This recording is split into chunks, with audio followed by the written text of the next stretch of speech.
आप सबको बहुत बहुत नमस्कार। राजेश वानखेड़े जी का विशेष धन्यवाद। सोमान शेखर जी, अग्रवाल जी, मंच पे उपस्थित सभी बंधुओं का, और उससे ज्यादा आप सबका धन्यवाद कि इतनी तेज धूप में आप लोग सुनने के लिए बैठे हैं। एक तो स्कूल के बच्चों को तो जबरदस्ती भी बिठाया जा सकता है, तो हो सकता है वो दबाव भी आपके ऊपर हो। आप दबाव में बैठे हैं या खुश होकर बैठे हैं?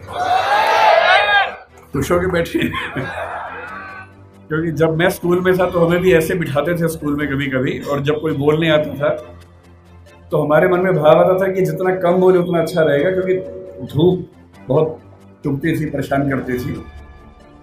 तो वैसे तो मैं बहुत ज्यादा बोलने का अभ्यस्त हूँ, 1-2 घंटे पर आज मैं बहुत कम बोलूंगा ताकि आप लोग उतना धूप में परेशान ना हो और जल्दी उठ सके यहां से।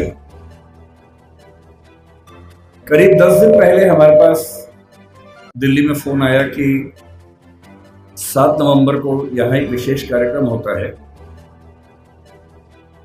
मुझे सबसे अच्छा लगता है वहां जाना जहां किसी महापुरुष का जन्म हुआ हो, मृत्यु हुई हो, उसकी यादें जुड़ी हो। और जब मुझे पता लगा कि डॉक्टर अंबेडकर का जन्म यहाँ हुआ, आज पता लगा उनकी अस्थियां भी यहाँ पर हैं, तो मैं अक्सर भारत में और दुनिया के सभी क्षेत्रों में घूमता हूँ और ऐसे स्थानों पर जाना पसंद करता हूँ जहाँ ऐसी स्मृतियाँ हों।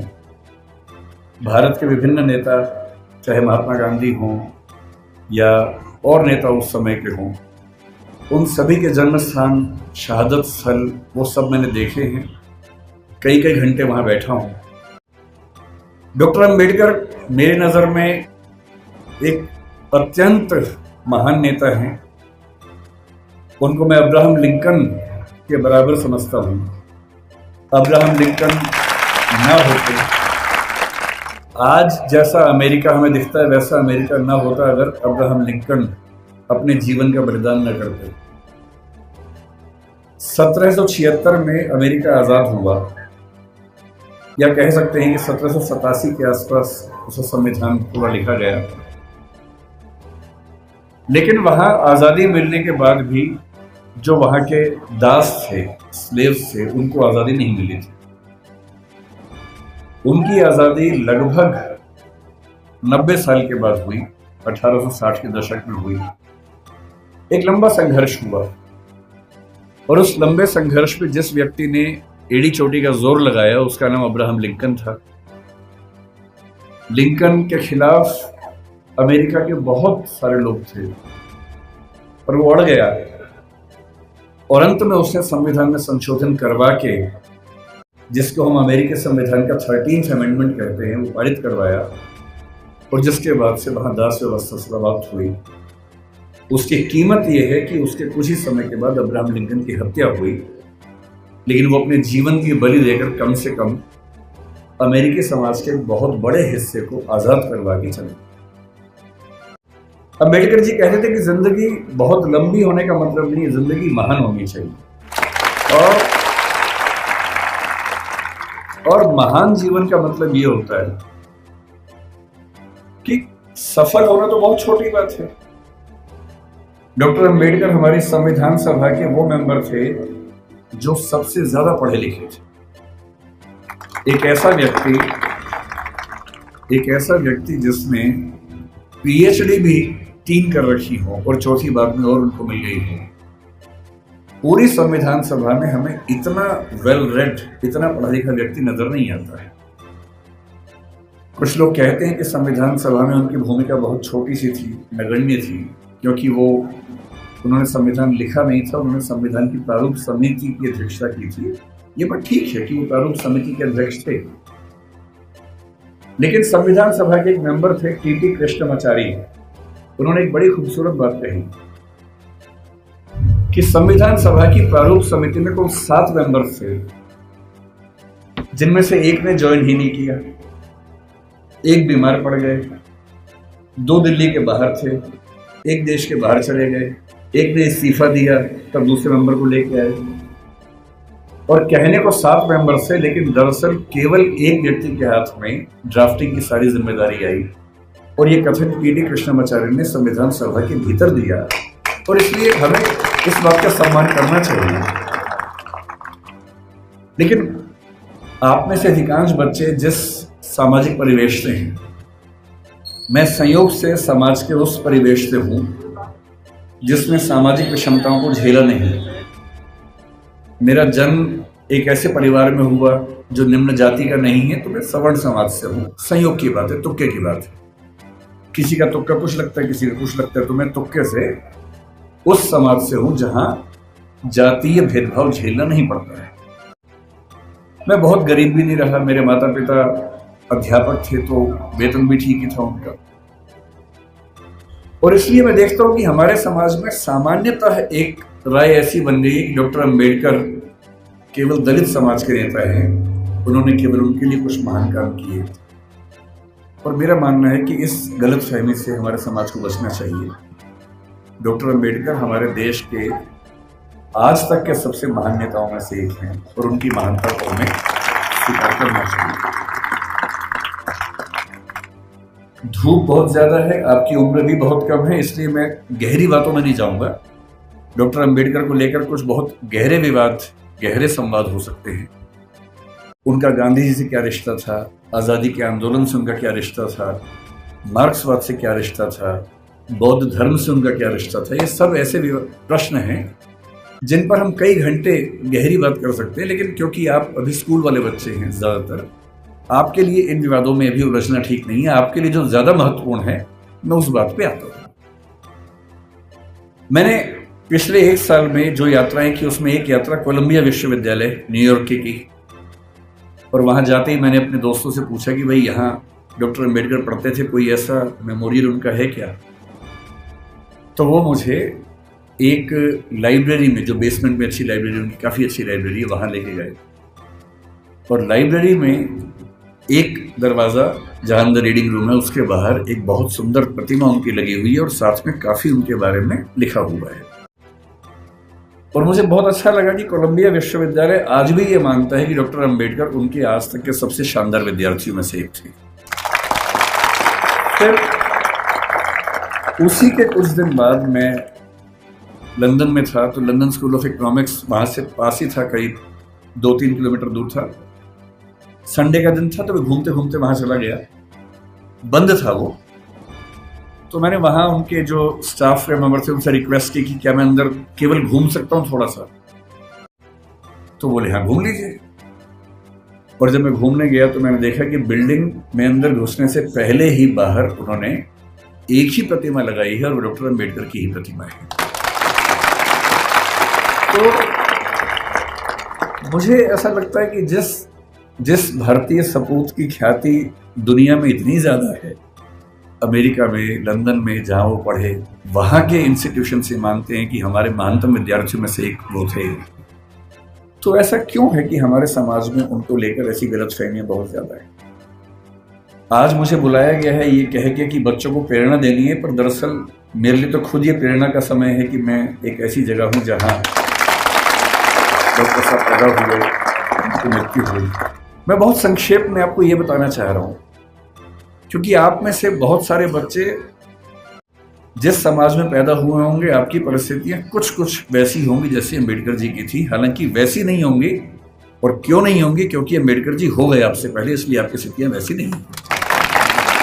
अगर वो ना होते तो स्थितियां वैसी होती। तो मैं आपको थोड़ा सा बताना चाह रहा हूं कि आप किस भारत की ऐतिहासिक सामाजिक परंपरा में स्थित हैं और आपकी जिम्मेदारी क्या बनती है। मैं ये भी समझाना चाह रहा हूं कि जो सदस्य आप में से या समाज के जो सुनेंगे इस वक्तव्य को, जो समाज के उस तबके से नहीं भी हैं, जो समाज के संपन्न वर्ग से हैं, उनको भी समझने की जरूरत है। जो हम थोड़ा सा समझेंगे क्या है वो। हमें किसी व्यक्ति की महानता समझने के लिए पहले ये देखना चाहिए कि उसकी प्रेरणा बिंदु क्या थे। आपको मैं प्रेरित करूं, इससे बेहतर है कि मैं आपको वही बताऊं डॉक्टर अंबेडकर के बारे में जिससे मुझे प्रेरणा मिलती है। शायद आपको भी किसी से प्रेरणा मिल जाए। और मैं ये स्पष्ट कर दूं, मैं किसी विचारधारा, किसी मान्यता, किसी वाद का अंध समर्थक नहीं हूं। मैं ना गांधीवादी हूं, ना मार्क्सवादी हूं, ना अम्बेडकरवादी हूं। मैं सभी महान व्यक्तियों को पढ़ता हूं, डूब के पढ़ता हूं। अम्बेडकर जी जितना पढ़ते थे उतना नहीं पढ़ पाता हूं, लेकिन तब भी काफी पढ़ता हूं। उनके बारे में तो एक ऐसी बात मैंने सुनी है, आप बार बार ताली मत बजाइए, उससे रिदम टूटेगी। ताली एक ही बार बजा दीजिएगा बाद में, है ना। अभी सुन लीजिए। मैं कल जब इंदौर आ रहा था, फ्लाइट में था, तो मैंने कुछ वीडियोस डाउनलोड किए हुए थे अम्बेडकर जी के बारे में, ये सोच के कुछ नया पढ़ने को मिले, कुछ नया सुनने को मिले, तो मुझे भी तो प्रेरणा मिले। तो एक जिक्र मैंने सुना। आप लोग धूप से परेशान तो नहीं हो रहे ज्यादा? वैसे भी धूप मेरी तरफ ज्यादा है, आपकी तरफ तो कम है, तो है ना। तो अगर मैं बोल सकता हूं तो आप सुन भी सकते हैं, ऐसा क्या है। और आप बैठे हैं, मैं खड़ा हूं, तो आपको तो ज्यादा। तो मैंने कल एक बड़ा अच्छा जिक्र सुना। वो जिक्र एक विदेशी लेखक जिन्होंने किताब लिखी इनसाइड एशिया, ये 19 मतलब अम्बेडकर के समकालीन लेखक थे, जिनका नाम था जॉन गुंटर, बड़े प्रसिद्ध लेखक थे। उन्होंने लिखा कि मैं 1938 में एक बार डॉक्टर अम्बेडकर के घर गया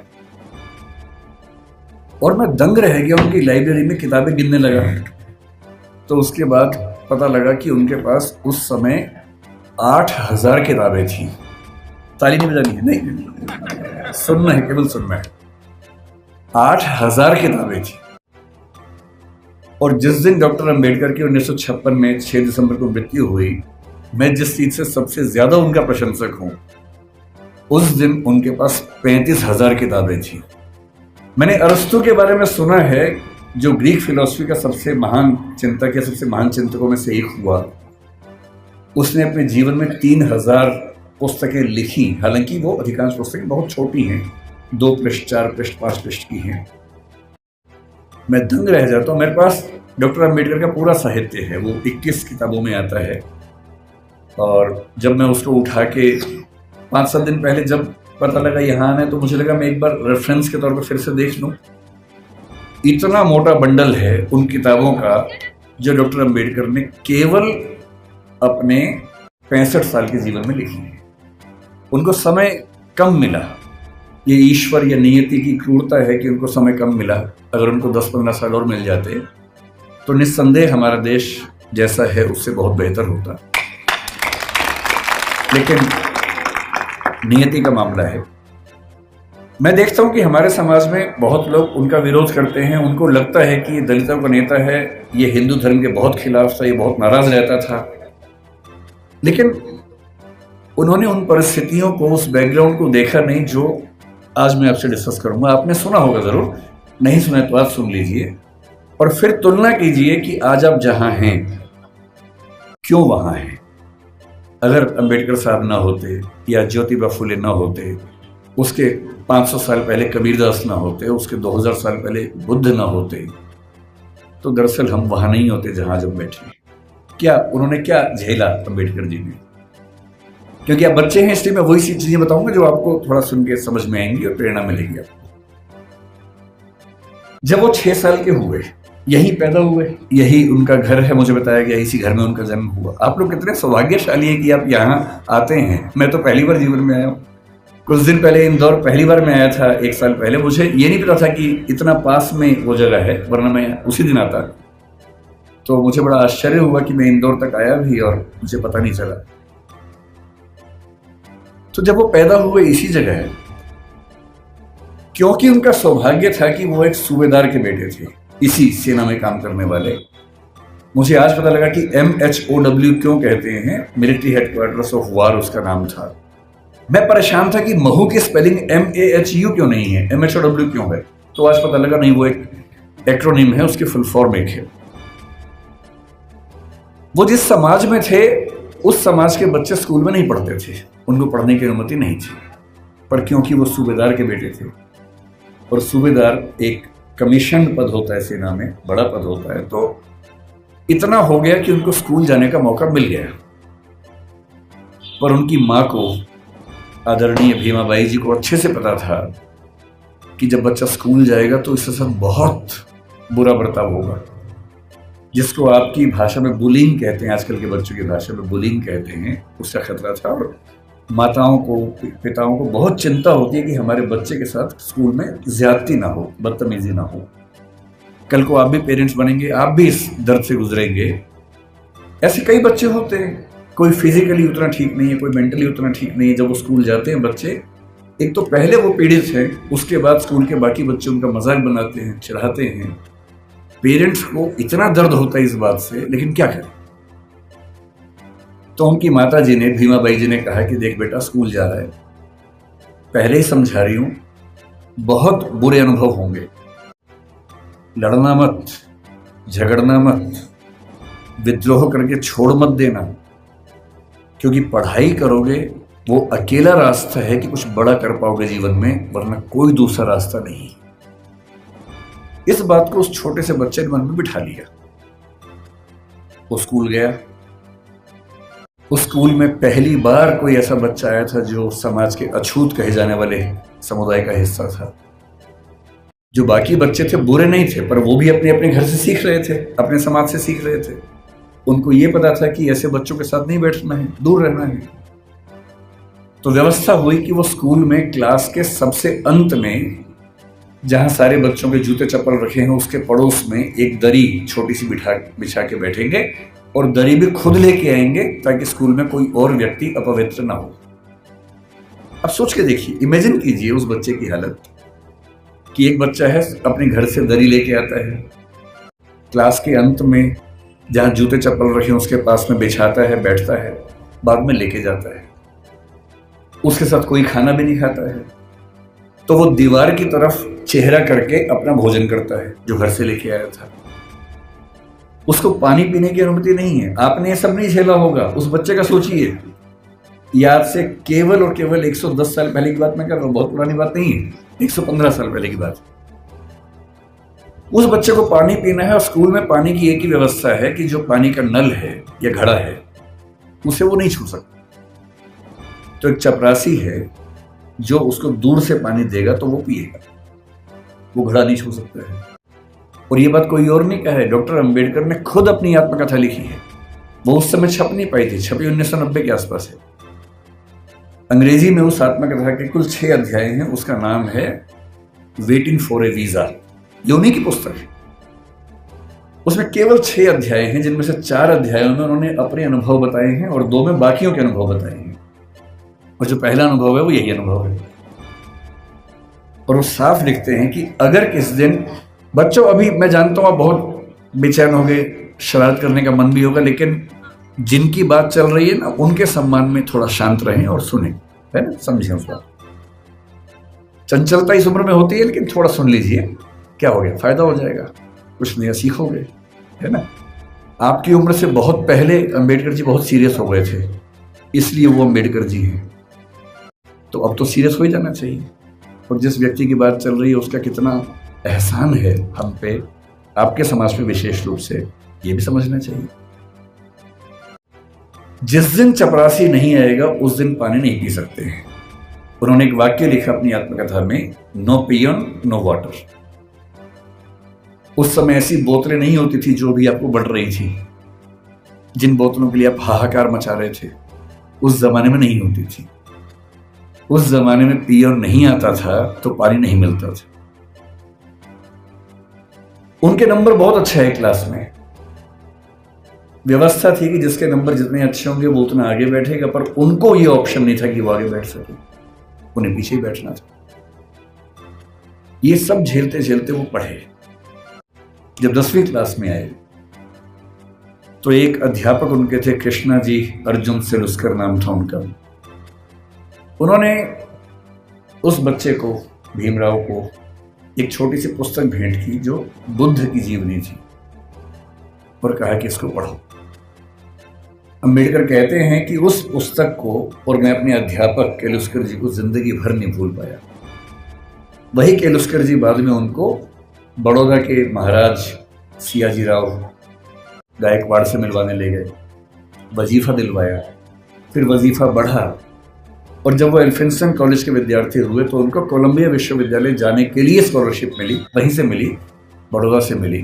4 साल कोलंबिया में रहे और इतनी मेहनत करते थे कोलंबिया विश्वविद्यालय से एमए और पीएचडी करने के साथ साथ लंदन स्कूल ऑफ इकोनॉमिक्स से भी एमए और पीएचडी कर डाली। और उन्होंने कहा कि मैं भी बाकी विद्यार्थियों की तरह कुछ घंटे पढ़ के बाकी मौज मस्ती कर सकता था, पर मैंने रोज 21 घंटे पढ़ना चुना ताकि मैं वो सारी सीमाएं दूर कर सकूं जो मैंने अपने समाज में देखी हैं। 17 में वो भारत वापस आए। अब देखिए स्थिति क्या होती है। जब वो भारत आए तो 4 साल अमेरिका में रहे थे, बीच में लंदन में रहे थे, तो उनको वहां जाति व्यवस्था नहीं थी, वहां कोई छूट नहीं था। वहां भी ब्लैक्स की दिक्कत थी, अश्वेतों की दिक्कत थी, पर क्योंकि वो अश्वेत नहीं थे इसलिए वो दिक्कत उन्होंने नहीं महसूस की। तो उन्होंने 4 साल देखा कि एक समानता का व्यवहार उनके साथ हुआ, तो वो उसके अभ्यस्त हुए। अब भारत आए। बड़ौदा महाराज के साथ जो सहमति थी वो ये कि जब वो पढ़ के आएंगे तो बड़ौदा सरकार में सिविल सेवक बनेंगे, दीवान बनेंगे। अब सोच के देखिए क्या हुआ उनके साथ। वो व्यक्ति बंबई से बड़ौदा आया, और जब बड़ौदा आया तो उसको लगा कोई तो लेने आएगा, क्योंकि वो महाराज के सिविल सर्वेंट थे। स्टेशन पर कोई लेने नहीं आया उनको, क्योंकि उनका समाज पिछड़ा हुआ था। तो कोई बात नहीं, उतरे, सोचा कि अब कहां रहूं। उनको अंदाजा था कि जो हिंदू समाज की धर्मशालाएं हैं, होटल से, वहां उनको अनुमति नहीं मिलेगी, क्योंकि वो अस्पृश्य माने जाते हैं।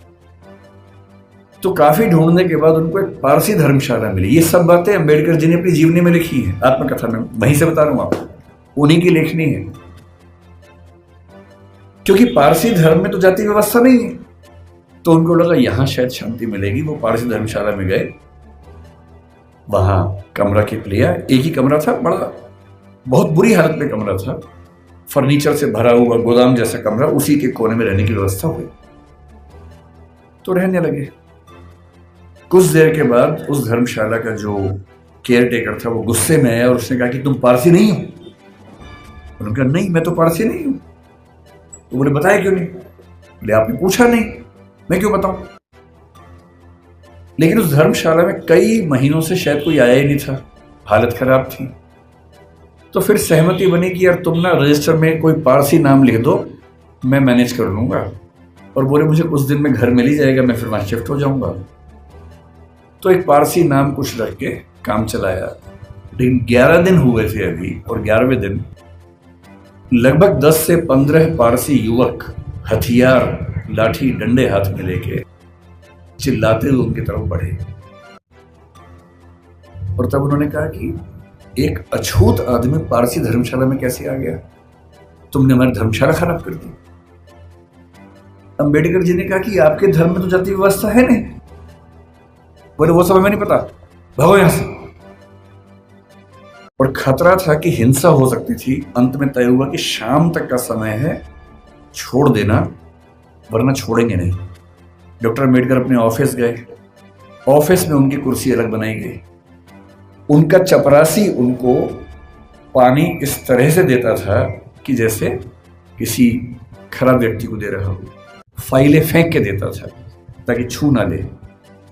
आप उस व्यक्ति का मन सोचिए कि जो व्यक्ति इतना पढ़ के आ गया है, अमेरिका से पीएचडी, लंदन से पीएचडी कर चुका है, इकोनॉमिक्स में पहली बार देश में किसी ने इतने गंभीर स्तर पर अध्ययन किया होगा, उसके साथ ये बर्ताव हो रहा है।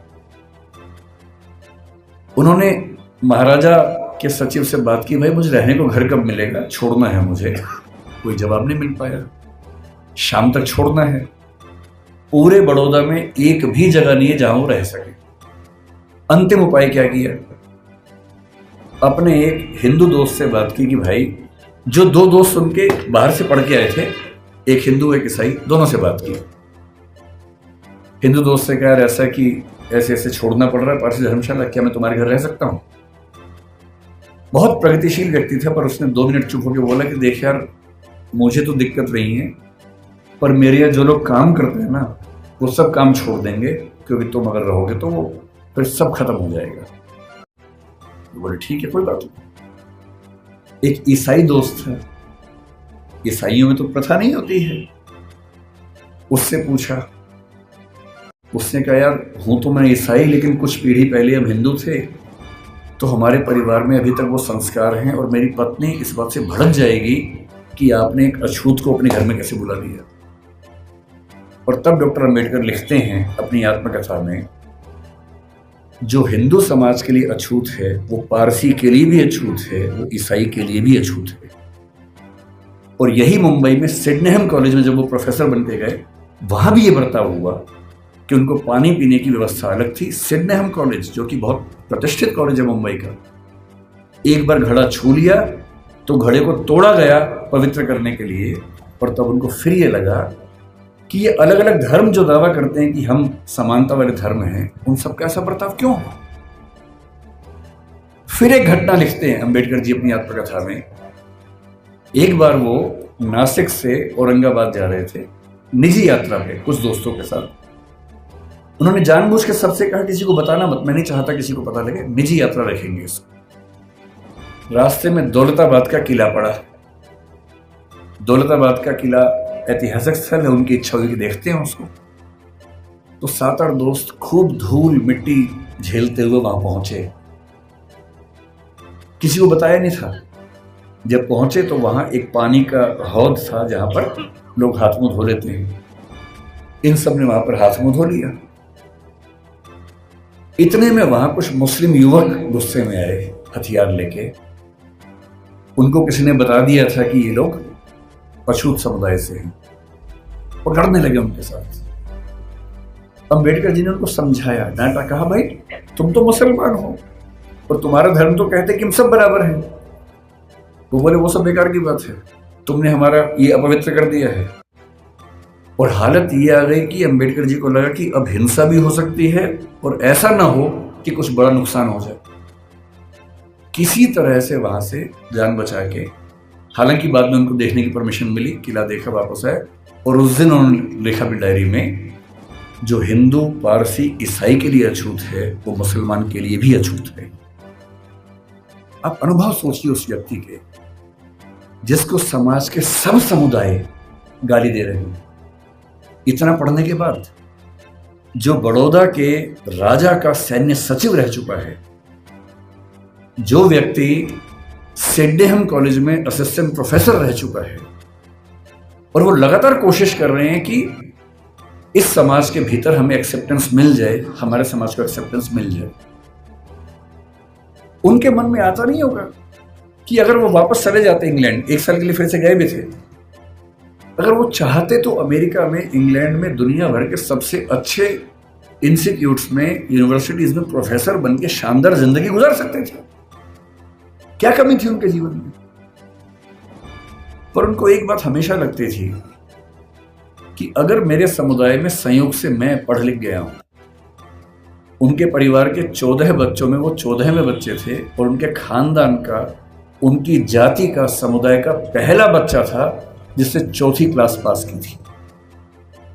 उनको एक ही बात लगती थी कि मैं अपनी जिंदगी तो शानदार बना के गुजार सकता हूं, बड़ी बात नहीं है।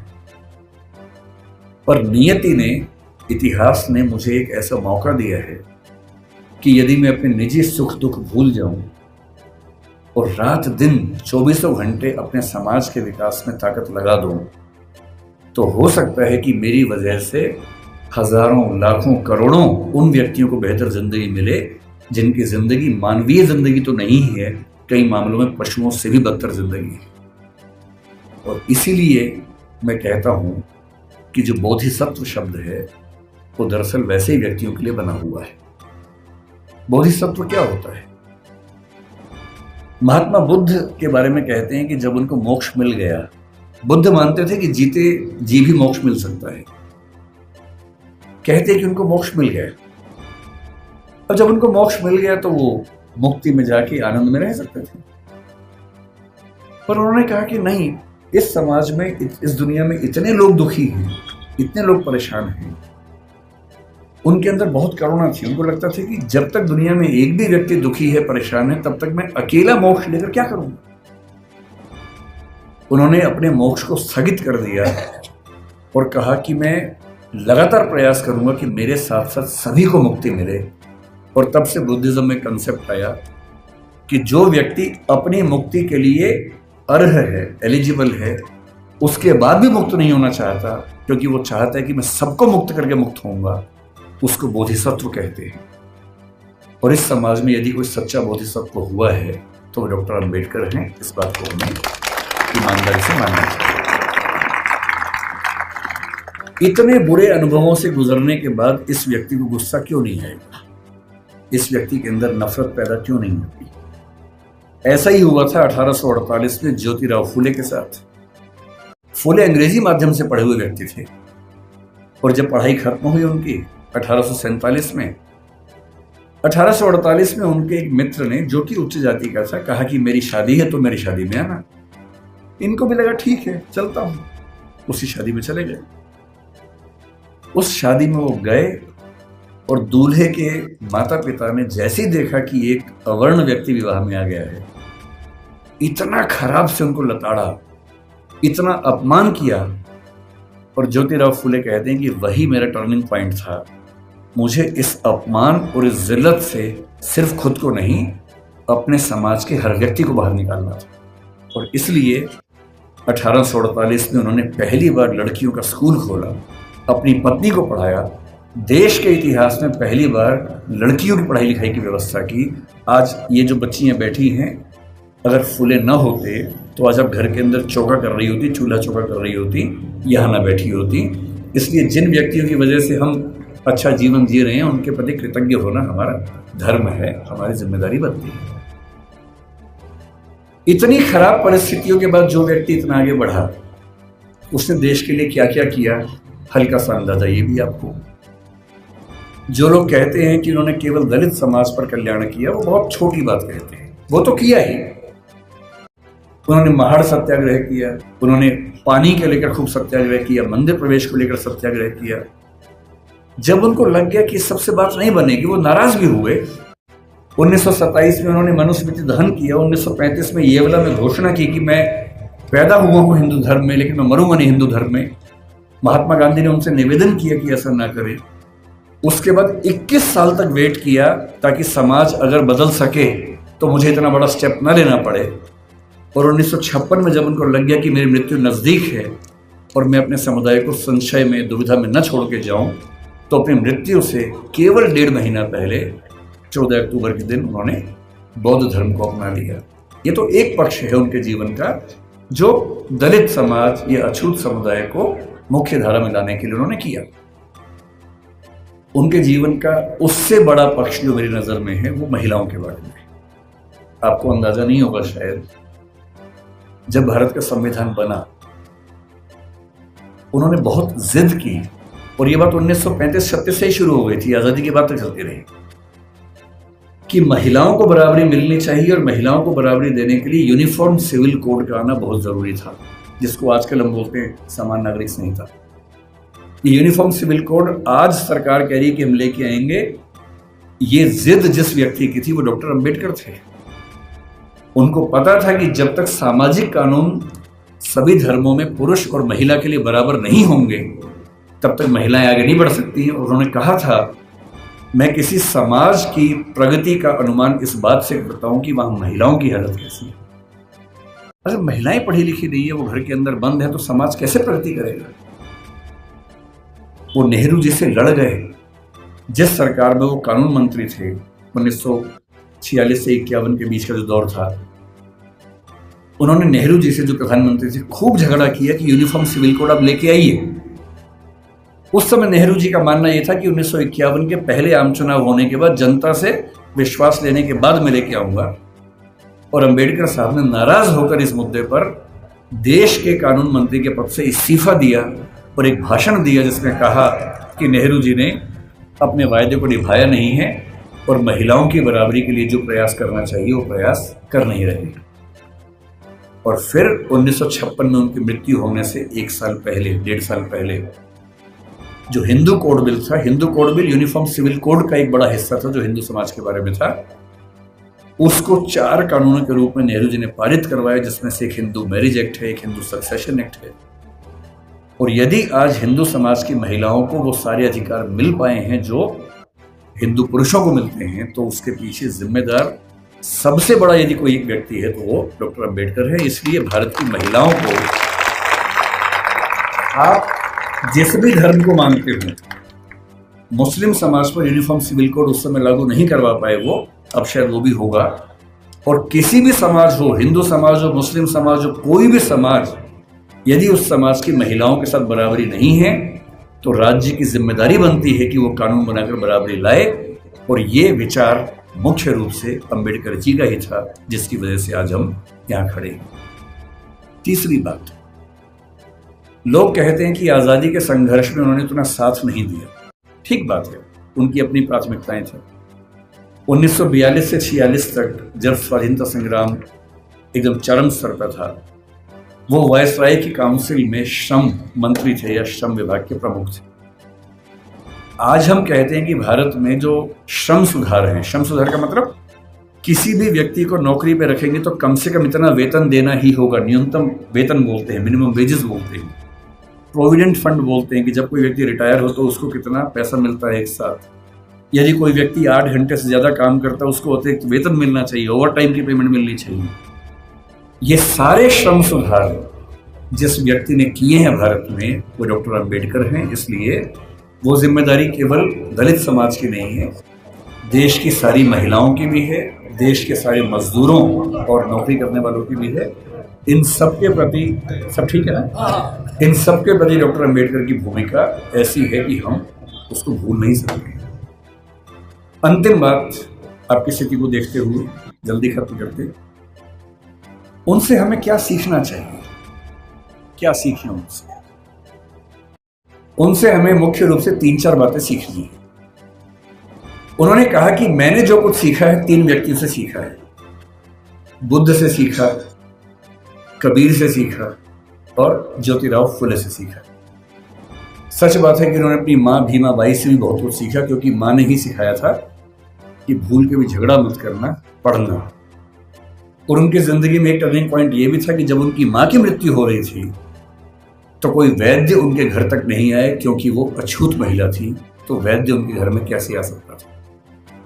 और तब उनको लगा कि मेरी मां जिस रोग से मरी वो तो चलो एक दैहिक रोग था, पर ये समाज जिस मानसिक रोग से ग्रस्त है उसका इलाज जरूरी है। और जीवन भर उन्होंने वो किया। अंबेडकर जी से आपको और हमें क्या सीखना चाहिए? मैं तो अपने हिस्से का सीखता हूं, आपको भी क्या सीखना चाहिए? देखिए, जो समाज का वंचित समुदाय है, जिसमें हम में से अधिकांश लोग आते हैं, आपको समानता की स्थिति में आना है। अंबेडकर जी एक बड़ा सुंदर संविधान देश का लिख के गए हैं। उस संविधान में एक हिस्सा मूल अधिकारों का है। बहुत इंटरेस्टिंग बात है कि हमारे संविधान के मूल अधिकारों में सबसे पहला अधिकार समानता का है, न कि स्वतंत्रता का है, क्योंकि समानता जरूरी है। और अनुच्छेद 14 है, 15 है, 16 है, 17 है, 18 है, ये 5 अनुच्छेद पूरी तरह से समानता को स्थापित करने का प्रयास करते हैं। और आर्टिकल 17 में साफ साफ लिखते हैं, अस्पृश्यता का अंत किया जाता है और किसी भी रूप में इसका आचरण निषिद्ध होगा और दंडनीय होगा। अपने मरने से 1 साल पहले दबाव डाल के 1955 में उन्होंने अस्पृश्यता अपराध अधिनियम भी पारित करवा लिया, जिसके तहत अनटचेबिलिटी या अस्पृश्यता को या छुआछूत को अपराध घोषित किया गया है। उनसे हमें क्या सीखना चाहिए? आपको क्या सीखना चाहिए? पहली बात, उन्होंने एक बड़ी गहरी बात कही थी कि शिक्षा शेरनी का दूध होता है और जो इसको जितना पीता है उतना ही दहाड़ता है। बिना शिक्षित हुए कुछ नहीं हो सकता। और यहां तक कहा कि तुम्हारे पैर में जूते हो ना हो, हाथ में किताब होनी चाहिए।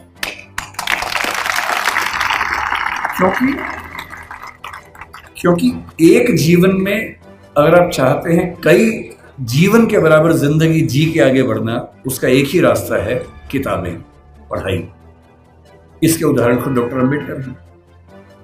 आपके समाज के पास ना उतना पैसा है, ना उतनी जमीन है, ना उतनी संपत्ति है, ना उतना रसूख है, ना उतनी पॉलिटिकल ताकत है। जिन समुदायों, जिन परिवारों के पास ये सब नहीं होता, उनके पास आगे बढ़ना एक ही रास्ता बचता है, वो है शिक्षा, तालीम। और सोशल मीडिया ने एक अच्छा काम ये किया है कि अच्छी अच्छी पढ़ाई, अच्छे अच्छे अध्यापक अब आपके मोबाइल फोन की मदद से आप सबके घर के अंदर पहुंच चुके हैं। अब तो हमारे पास ये भी कहने को नहीं है कि अच्छे टीचर्स नहीं मिलते हैं।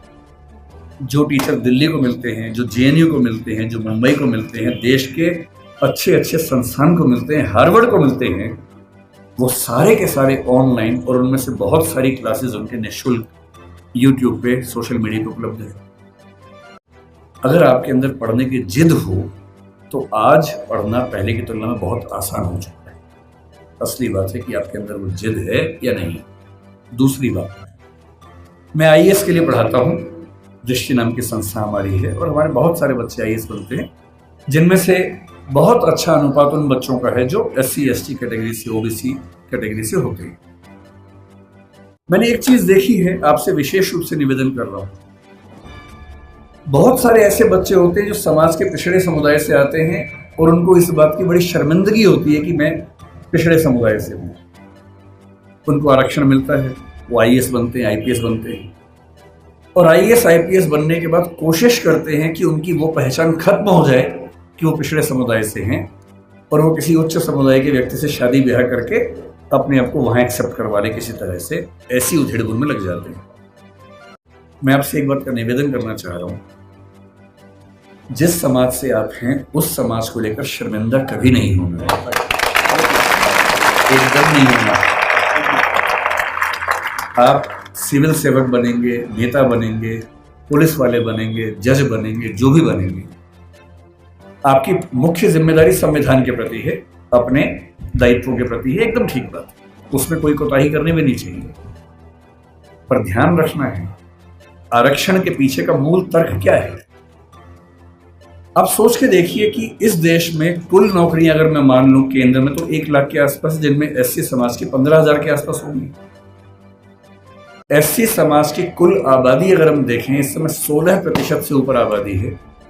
अगर 150 करोड़ दिमाग में रखने या 140 करोड़ रखे तो 23 करोड़ के आसपास आबादी दलित समाज की या एससी समाज की भारत में। 23 करोड़ में से अगर 15,000 लोग नौकरी पा लेंगे, क्या इससे दलित समाज की आर्थिक स्थिति बेहतर हो जाएगी? नहीं होगी, वो तो 15,000 की होगी। तो आरक्षण क्यों दिया जाता है? आरक्षण का उद्देश्य ये नहीं है कि लोग अमीर हो जाए, वो तो 15,000 होंगे। आरक्षण का उद्देश्य ये है कि जब पूरे एक गांव में एक दलित बच्चा या एसटी बच्चा या ओबीसी बच्चा आईएएस बनता है या जज बनता है, उस गांव के हर व्यक्ति को कॉन्फिडेंस आ जाता है कि दिक्कत आएगी तो मेरा छोटा भाई मेरे साथ खड़ा हुआ है, और आपको वो छोटा भाई छोटी बहन बनना है। जिस दिन आप सफल हो जीवन में, आपके समाज ने बहुत आहुति दी है आपकी सफलता में, और आप जिंदगी भर भी उनकी मदद करेंगे तो अपना उधार चुका नहीं पाएंगे। कोई ऐसा काम नहीं करना जो गैर कानूनी हो, जो असंवैधानिक हो, ऐसा नहीं करना है। अपनी नौकरी की हदों में रहना है, अपने नियमों का पालन करना है। लेकिन जैसे आप आईएएस बनेंगे, आपके परिवार में कोई संकट में होगा, उसकी हेल्प करेंगे। ठीक वैसे आपके समाज में कोई संकट में है, पुलिस यदि उसके साथ बदतमीजी कर रही है, गैर कानूनी कृत्य कर रही है, तो उस पुलिस को आप फोन करेंगे तो उसके साथ कुछ गलत नहीं होगा, ये आप पक्का कर सकते हैं। अंबेडकर साहब से सीखना चाहिए कि मैं जिस पृष्ठभूमि से हूं उस पर शर्माना नहीं है। अगर वो पीछे की स्थिति है तो उससे लड़ना है और अपने साथ साथ अपने पूरे समाज को मुख्य धारा में लाने के लिए एड़ी चोटी का जोर लगाना है। ये सीखना है। तो पहली बात सीखनी है पढ़ाई, दूसरी बात सीखनी है अपने समाज का साथ देना। पीछे कोई भी हट सकता है। जाति को लेकर कबीरदास ने बड़ी गहरी बात कही थी कि व्यक्ति की पहचान उसकी योग्यता से होनी चाहिए, मेहनत से होनी चाहिए। जाति में क्या रखा हुआ है? उन्होंने कहा, जाति ना पूछो साधु की, पूछ लीजिए ज्ञान। ज्ञान पूछो, मोल करो तलवार का, पड़ी रहन दो म्यान। म्यान में क्या रखा है? तलवार की कीमत है। और यदि हम कहते हैं कि पिछड़े समाज के लोग पढ़ने में पीछे हैं, तो ऐसा क्या था कि एक बच्चे को मौका मिला और वो पूरी संविधान सभा में सबसे ज्यादा पढ़ा लिखा व्यक्ति बन गया? इसका मतलब है कि अवसर मिले, जुनून हो तो व्यक्ति कुछ भी कर सकता है। और मेरे पास जो मेरे प्रेरणा स्रोत हैं बहुत सारे हैं, उनमें से एक डॉक्टर अंबेडकर हैं। जब मैं इस रूप में प्रेरित होना चाहता हूं कि किन व्यक्तियों ने अपनी जिंदगी की आहुति देकर एक पूरे समाज, एक पूरे राष्ट्र की जिंदगी बदली, मुझे अब्राहम लिंकन, मेरी गूंज, रोजा पार्क्स, डॉक्टर अंबेडकर, ऐसे कुछ नाम याद आते हैं। और मेरा मन कहता है कि मैं अपने समाज के बच्चों से, केवल आपसे नहीं, मैं अपने घर के बच्चों से भी यही कहता हूँ कि ज़िंदगी जियो तो वैसी जियो कि आपके जाने के बाद लाखों करोड़ों व्यक्तियों का जीवन बेहतर बने। और ये मजाक नहीं है। डॉक्टर अंबेडकर ने हमेशा कहा कि भाई नायक पूजा मत करना। जब लोग उनका जन्मदिन मनाते थे वो बुरा मानते थे कि यार तुम बिना बात के मुझे भगवान बना रहे हो, ऐसा मत करो। नाराज होते थे कि ये तुम मुझे भगवान बना दोगे तो तुम अपनी जिम्मेदारी भूल जाओगे, सोचोगे ये भगवान था, इसी का काम था, मेरा काम नहीं है, ऐसा मत करना। उन्होंने खूब मना किया। समाज की अपनी मजबूरी है कि यदि कोई व्यक्ति इतना महान काम करके जाए तो उसको सम्मान न दे तो क्या करे। इससे उनका जन्मदिन भी मनाया जाता है, पुण्यतिथि भी मनाई जाती है। 14 अक्टूबर का दिन भी नागपुर में मनाते हैं। आज 7 नवंबर, आज का दिन बड़ा पवित्र है। आज वो जीवन में पहली बार स्कूल में गए थे, उसी स्कूल में जहाँ दरी हाथ में लेके जाना होता था। ये उसी स्कूल की बात है। और मुझे खुशी है कि ये जो संगठन है यहाँ इस दिन को मना रहा है। और मैं एक अंतिम एग्जाम्पल देके बात समाप्त करता हूँ। 1954 का एग्जाम्पल है। अमेरिका में जो स्थिति हमारी यहाँ दलित समाज की है, वो स्थिति अमेरिका में अश्वेतों की रही लंबे समय। हुआ क्या कि जब अमेरिका आजाद हुआ तो अमेरिका के संविधान में समानता की बात लिखी गई। जब समानता की बात लिखी गई तो दास लोगों ने विरोध किया कि अगर समानता है तो हम दास कैसे हैं। 90 साल लगे दास प्रथा को समाप्त करवाने में। अब्राहम लिंकन ने खत्म किया, अपना जीवन दे दिया। तो 1866 में दास प्रथा खत्म हो गई, लेकिन अभी भी अश्वेतों को अधिकार नहीं मिले। महिलाओं को वोटिंग राइट्स नहीं मिले अभी तक। अब महिलाओं और अश्वेतों के आंदोलन शुरू हुए कि हमें बराबरी चाहिए। और उसमें एक घटना, बड़ी रोचक घटना है, सुनिए क्या हुआ। 1950 के आसपास अश्वेतों का आंदोलन बड़ा प्रखर हो गया। उस समय डॉक्टर अंबेडकर अपने जीवन के आखिरी दौर में थे। उन्होंने भी उस आंदोलन को देखा समझा। उसमें 2 घटनाएं घटी। एक महिला थी रोजा पार्क्स। अमेरिका का नक्शा देखा हो तो उसमें एक राज्य है अलाबामा। अलाबामा में एक शहर है मोंटगोमरी, वहां का प्रसंग है। अस्पृश्यता कुछ मात्रा में अमेरिका में भी थी और देशों में भी थी। कैसे थी देखिए। वहां एक नियम था कि जो सरकारी बसें होती थी उन बसों में शुरू की 4 सीटें केवल श्वेत लोगों के लिए होती थी और चौथी सीट के पीछे अश्वेत लोग बैठ सकते थे। वो भी एक कंडीशन पे कि यदि श्वेतों की 4 सीटें भर गई और फिर कोई श्वेत आ गया तो अश्वेत को सीट छोड़नी पड़ेगी। ये कंडीशन थी। तो लोग करते थे, बैठते थे, 4 सीट छोड़ते थे। कोई श्वेत आ गया, उठते थे, छोड़नी पड़ती थी। उनको खराब लगता था। ये वही पानी है जो उनको नहीं मिलता था, है ना। इसलिए लड़ना नहीं है, प्यार से लेना है, झगड़ा नहीं करना है। एक दिन उनके जैसा जी के देखो कि पानी नहीं मिला, एक दिन जी के देखो ताकि समझ में आए कि उनका जीवन कैसा था। खैर, एक महिला थी जिसका नाम था रोजा पार्क्स। करीब 40 साल की, बहुत ही सभ्य महिला थी, अश्वेत महिला थी। कई बार उठ चुकी थी बस से, बस में बैठती थी, उठा दिया जाता था। एक दिन उसको बहुत गुस्सा आ गया। वो बस में बैठी थी 5वीं सीट पे। पहली 4 पे श्वेत लोग बैठे, कुछ लोग और आ गए। ड्राइवर जिसका नाम विलियम ब्लेक था वो उठा और उसने कहा कि आप उठिए। 3-4 लोग थे अश्वेत, सब उठ गए। उसका उठने का मन नहीं हुआ। ड्राइवर ने फिर कहा कि उठना होगा। उसने कहा ऐसा है कि मैं तो नहीं उठूंगी, जो करना कर लो। बस आगे नहीं बढ़ी। पुलिस आई। उस महिला का नाम रोजा पार्क्स था, कभी सर्च कीजिएगा नेट पे पता लगेगा। उसे गिरफ्तार किया गया, जेल में डाला गया। पूरे अमेरिका के उस राज्य के अश्वेत, यहां तक कि मार्टिन लूथर किंग जूनियर जो उस समय काफी प्रसिद्ध नेता थे, वो भी इस आंदोलन में शामिल हो गए।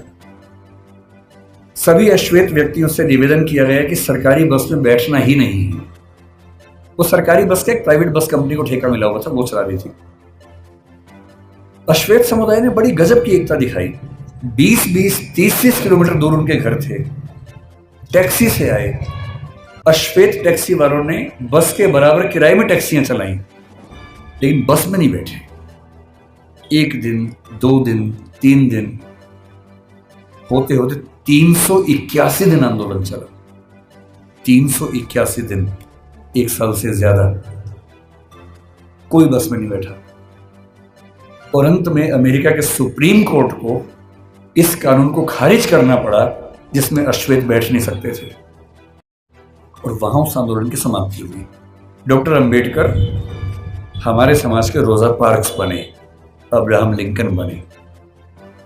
और अगर आपको लगता हो कि आपका जीवन खराब है, एक और घटना से अंतिम बात करके समझ लें। अमेरिका में जब समानता आई तो स्कूल शुरू हुए, अश्वेत बच्चे बोले हम भी स्कूल जाएंगे। कुछ अंबेडकर जी की याद आपको आएगी इस घटना से। अब अश्वेत बच्चे स्कूल जाएंगे, ये तो वहां के संविधान में लिखा हुआ था। तो वहां की सरकारों ने क्या रास्ता निकाला, कुछ स्कूल श्वेतों के लिए, कुछ अश्वेतों के लिए बना दिए। मामला सुप्रीम कोर्ट में गया कि भाई ये क्या समानता है, हम भी उसी स्कूल में पढ़ेंगे। तो सुप्रीम कोर्ट ने फैसला दिया कि नहीं, समानता का मतलब सिर्फ इतना है कि आपको स्कूल मिलेगा, अच्छी गुणवत्ता का मिलेगा, लेकिन अगर अलग अलग स्कूल है तो इसमें कोई दिक्कत नहीं है। तो ये व्यवस्था ठीक है कि अश्वेतों का स्कूल अलग, श्वेतों का स्कूल अलग। अब ये बड़ी दिक्कत थी अश्वेतों को। आंदोलन चलता रहा। 1954 में जब आंदोलन चल रहा था ये वाला, सुप्रीम कोर्ट अमेरिका का, उसको भी लगा कि अब समय बदल रहा है, और अमेरिकी सुप्रीम कोर्ट ने एक नया फैसला दिया, ब्राउन का मामला कहते हैं, और उसमें उसने घोषणा की कि समानता का जो 14th अमेंडमेंट की समानता उनके यहाँ है, उसके तहत समानता का सही मतलब ये है कि जिस स्कूल में श्वेत बच्चे पढ़ेंगे उसी स्कूल में, उसी क्लास में अश्वेत बच्चे भी पढ़ेंगे। ये 1954 में हुआ।